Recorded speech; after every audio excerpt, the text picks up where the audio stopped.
Good morning, everybody. This is Global Warming Skeptic, here to make a quick video analyzing some of these exit polls. But before I do an in-depth analysis, which I may or may not do, um, I just like to put one thing to rest.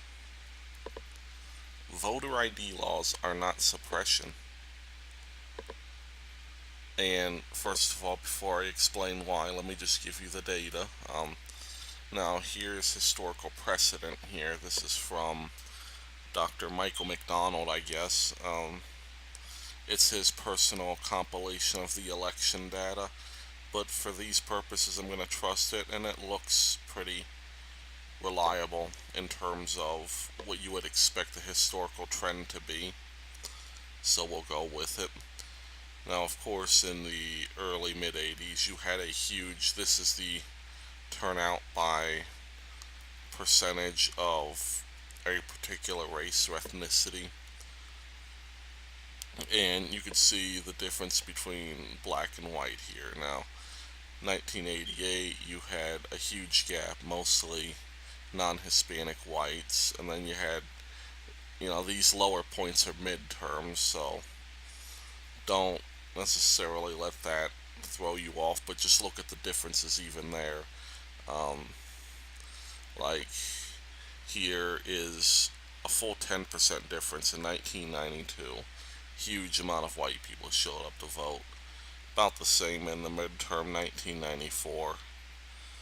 Um, and then it starts to shrink a little bit in the late 90s. You have 96, 98, very close to the same, 2000, 2002, and then 04 it starts to get super close. 06 kind of gets spread out a little bit. Then 08 you actually had the black turnout um, over the white turnout in terms of percentage. Um, and then here's a midterm where it's almost the same. And the 2012 election was the same, except for whites had a very disappointing turnout by comparison. This is about a 5% difference. And here's 2014, where it starts to become a little bit significant again. And to put this into more perspective, here is the pure white, non-Hispanic portion of the electorate. That is, and this is the main thing that we need to be looking at here, because it's going to be important when we go to our next set of data, which will be exit polls. Take those for what you will. And as you can see, it's a huge percentage, 85% or so. But then you just start to see white turnout go down, up a little bit, down a little bit. Seems to go up in midterms, but then down in presidential elections. And then you had 74 in 2012, 77 in 2014. So with that, we have a little bit of a backdrop. Let's go to the exit polls here. And so remember, we're at 74 with that was just doing research. We're at 74, only 70% now. That's a 4% drop from 4 years ago. That's insane. And people talk about white turnout being exceptional. I think all turnout was exceptional. Everybody showed up to vote. Black people had an awesome turnout, and I'm happy to see them participating in the election. I am extremely happy. I'm happy even with the protests that have been mostly peaceful for once. That's a good thing. It's a good thing that black people are getting out to vote. But that begs the question, you've heard Democrats talk about over and over and over again voter ID, verification. This is all to stem black turnout. And as you can see, I've done a little calculation here too. Blacks make about 13.3% of the population, according to the U.S. Census Bureau, which is what I was just showing you. Um, Here's white alone, 77.1. Um, Black alone, 13.3.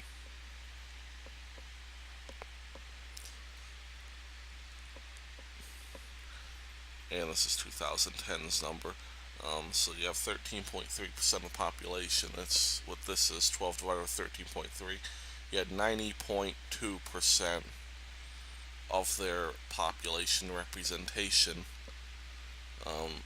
But as you also see, when we do this, we'll do 70, which is the proportion of white people who actually voted, divided by 77.1, which is the population of whites as whole in 2013. You get 90.7%. So, yeah, a higher proportion of white people did vote. But if you look at the historical precedent, which is right here, it's actually, even after Obama, because you see a lot of these are differentiated by 1 or 2%, it's just a half a percent here. And that's without Obama. So you did have good black turnout in comparison to white turnout. And this goes to the principled philosophical argument, and this is just the thing that liberals don't seem to understand when it comes to the value somebody has in their rights, is that when you have a voter ID or you have identification, that belongs to you. That's your participation in the government. That's saying we value you enough, or we're going to give you a personal identification card. We're going to spend time to tend to you, get your picture, slap it on an ID, laminate it, print it, and give it to you. And all this talk about it's, yeah, poll taxes are illegal, but number one, if you request an ID specifically for voting, you don't pay for it, because they can't make you pay for it, because that's unconstitutional. That's an actual constitutional amendment. You cannot have a poll tax.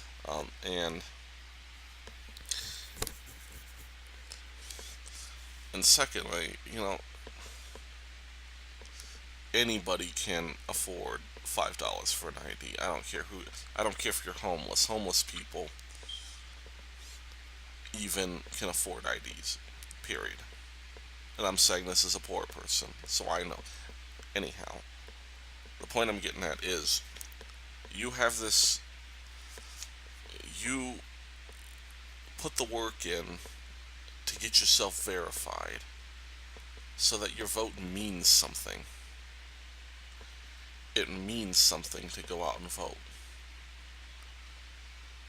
And that's a beautiful thing.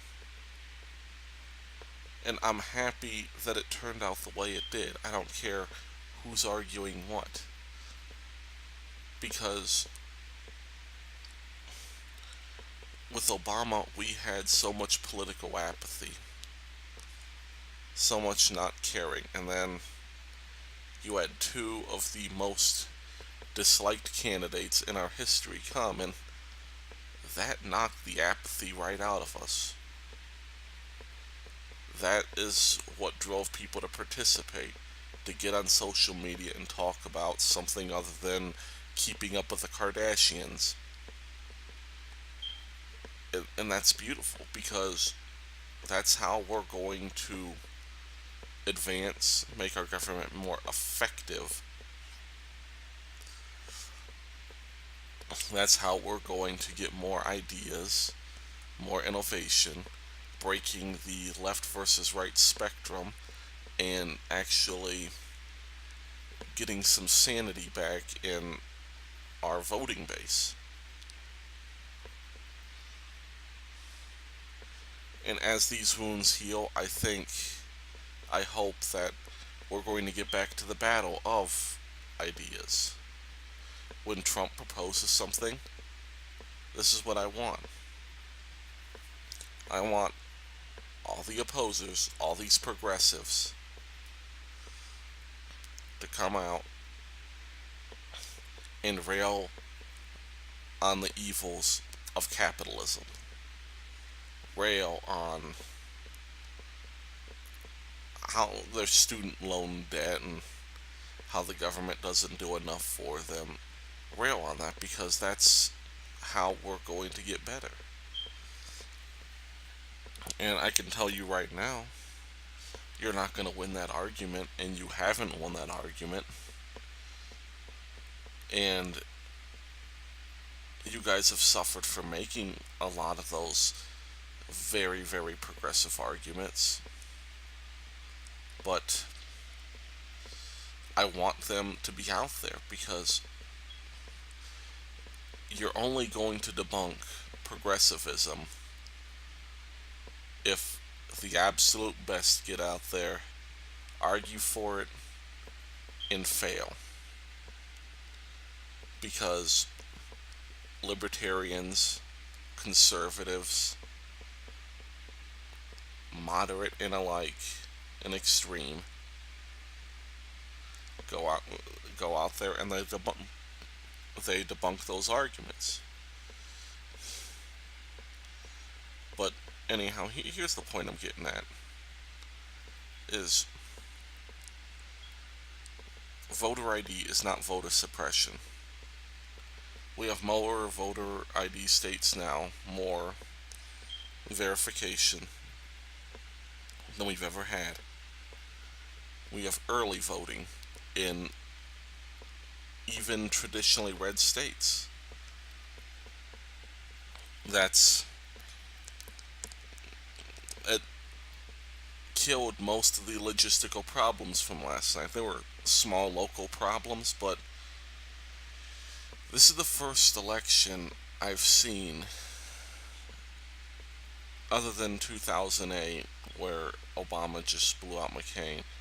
But it's the first election I've seen, other than that one, where the legitimacy of the voting has not been questioned. And considering all the talking about voter and poll rigging and voter suppression, that's amazing. That's amazing that we had so few problems comparatively. That is, it's awesome. It's awesome to see participation up, and it's beautiful that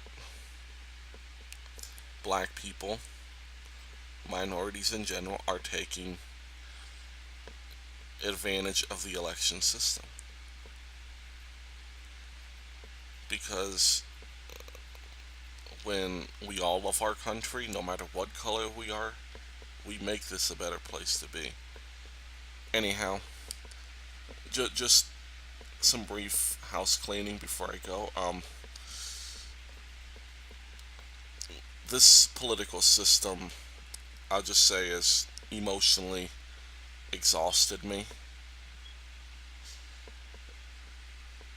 because, like many other people, I've been fighting for my ideas, and even for people who try to be impartial, it's just so tough because you're trying to be impartial, but yet you're also trying to explain your case. That is virtually impossible to do. And just because of all that, because I've been on this, I haven't gotten to focus on my projects and my aspirations, furthering my education, my competence, and even the hobbies that I'm used to doing, such as programming ROM corruptors and just programming stuff in general. And it's drained me. So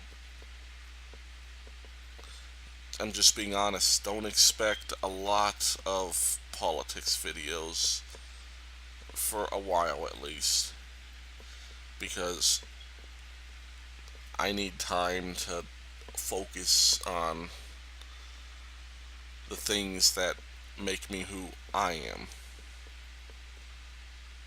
Politics is part of that, but it's gotten to a point where it's just not fun to me right now. But I did have to make this because it's an extremely important point, and and that's basically that. So thank you guys so much for listening. God bless.